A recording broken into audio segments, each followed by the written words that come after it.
So, ito naman ang ating next tutorial.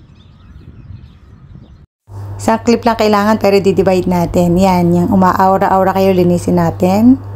Yan, aura ng konti. Yan, medyo naka-stand by kayo ilang seconds. Tapos doon sa unang bagsak ng payong sa baba. Yung una ha, hindi yung nag-bounce. Split nyo na doon.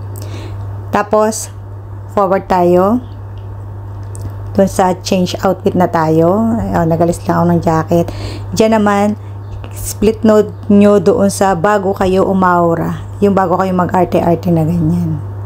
Kaya ako hanggang saan. To, linisin nyo na yan. Alisin na natin. At saka yung gitna, parang naalis na natin yung gitna. Melissa, naalis ko na pala. So, ngayon, ito, hanapin natin yung pabagsak pa lang, yung parang bibitawan nyo pa lang yung payong. I-split natin yan. I-split. Tapos, i-duplicate natin. I-ano nyo, i-zoom out nyo para lumaki. I-duplicate natin siya. Yung dinuplicate nyo, i-reverse natin ngayon. Reversed. Sana sa reversed.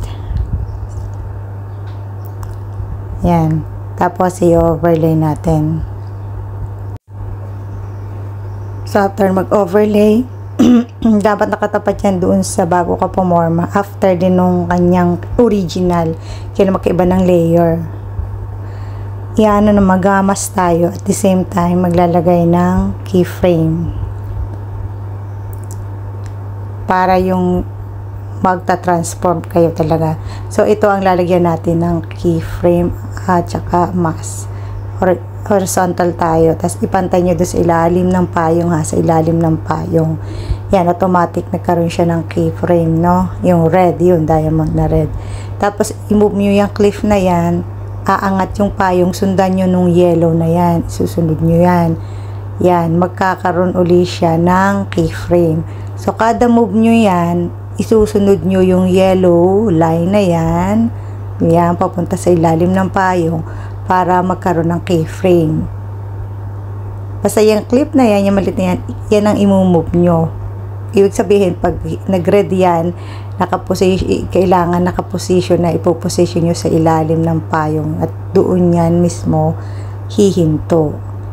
So, ganun lang, same procedure lang hanggang sa makarating kayo sa dulo, idiretso nyo na pag yung ganyang malapit na, diretso nyo ng pataas. Goods na yan, linisin nyo na lang yung una at likod kung sa tingin nyo hindi pa pantay.